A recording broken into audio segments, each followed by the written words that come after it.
Folks, drama been drama, rap drama. Kenyans are watching in disbelief as multi-million shilling buildings are being brought crashing down, demolished.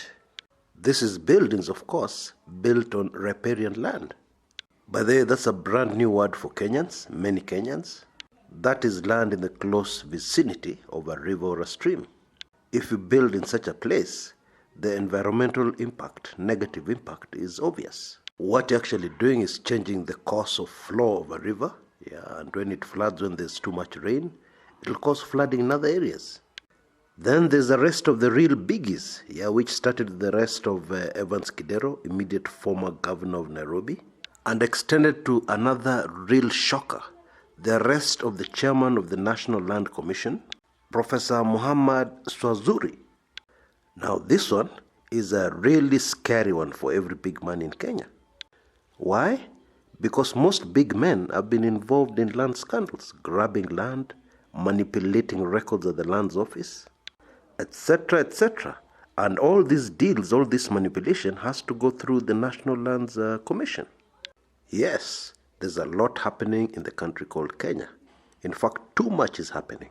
And so as I was preparing to make this video, somebody asked me, okay, so what topic is this one? And when I told them NYS, they were not happy. Chris bwana, wacha hiyo mchozo yako. Kuna vitu nyingi sana zinafanyika alafu nafanya NYS. NYS namna gani? Hiyo ni still news. Ongea mambo ya Swazuri, ongea mambo ya Kidero. Chris, wewe unakuanga na mchezo sana saa zingine. Translation, Chris, how can you talk about NYS, yesterday's news? There's so much happening. Swazuri, talk about Kidero, talk about Swazuri. Give people the latest. Stop these jokes of yours, Chris.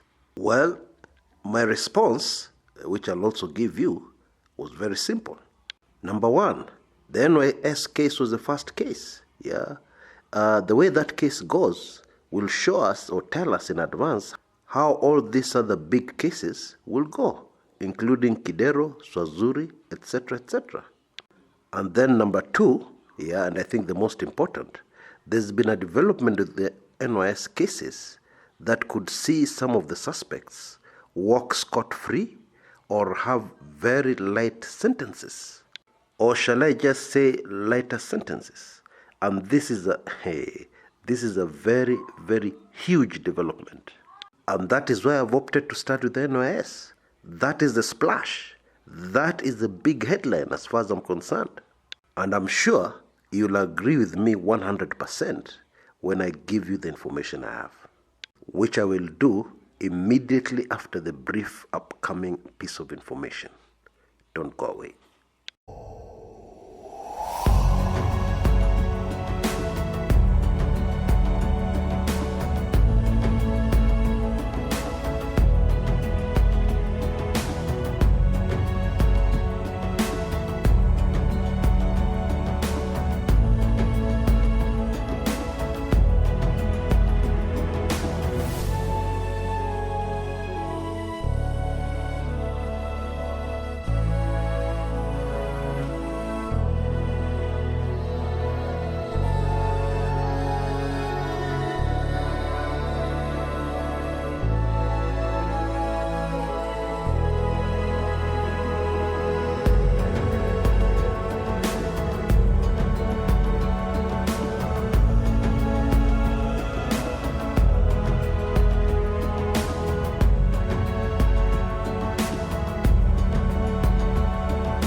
Welcome back.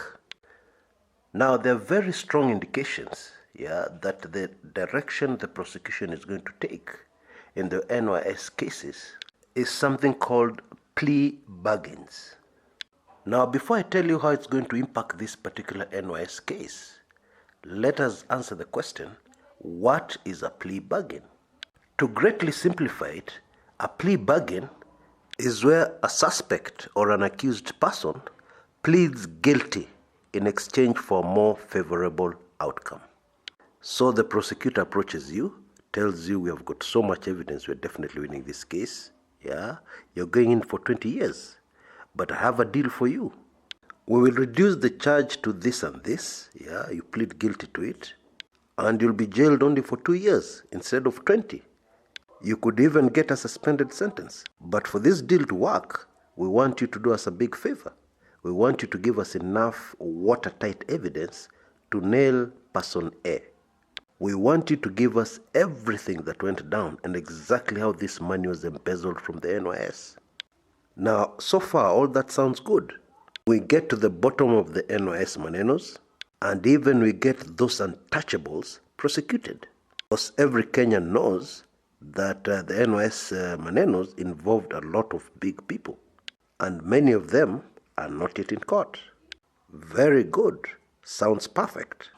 However, there's another way plea bargains can be used. And this is the great fear of legal observers and analysts. To quote a Kenyan expression, plea bargains could be used kumaliza hii maneno. In other words, to protect the untouchables. So the deal is, you will not talk to the press, you will not write a book, you'll just go to jail for 2 years and you keep your mouth firmly shut. You do not name any other names. In short, you never get to talk about this thing to anybody. And for those who know Kenya, I'm afraid this is the much more likely path that these cases will take. Now, Nurdin Haji, the DPP, is a star right now in Kenya, is well liked by the vast majority of Kenyans. However, let us not forget one thing. Nurdin Haji is a former intelligence officer. And he was not a junior officer. He was a very senior officer before his appointment as DPP. Bottom line, he knows where all the bodies are buried. He knows everything, and therefore is just the perfect man to steer things away from where the bodies are buried. No, let's not go in this direction. Let's go in that direction. No, but this is the shortest route. This is the shortest way to get to point B. He says, no. Let's just go round. It doesn't make sense. But you have to obey me. We go round. Yes, you take the longer route and you avoid the dead, buried bodies being discovered. I hope you get my drift. But having said that, let us also be fair and balanced.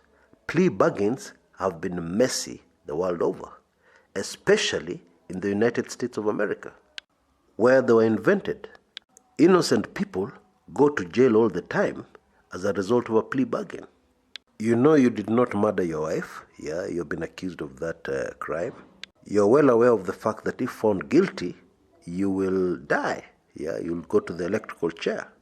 And you know you're not rich. You don't have the resources. Therefore, you cannot hire the best lawyers that money can buy. You know very well you cannot come anywhere near a robust defense enough to get you off the hook. And the circumstantial evidence against you is overwhelming. But you're innocent. You loved your wife. You didn't kill her. But even your own lawyer advises you, you're going to hang. You're going to the electric chair. There's too much evidence against you. The likelihood of us winning this case is very, very, very minimal. Almost zero. So what do? You save your life. You take the plea bargain. You go to jail for 2 years.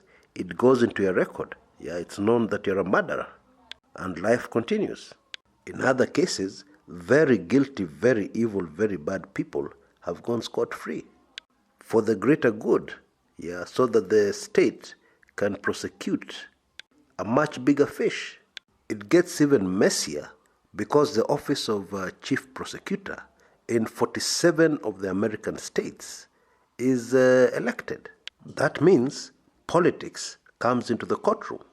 Most of the voters are women, and public opinion is that you look guilty. You murdered your wife. The prosecutor getting a conviction on this case will look good on his record. He's seeking re-election. That could help him get re-elected.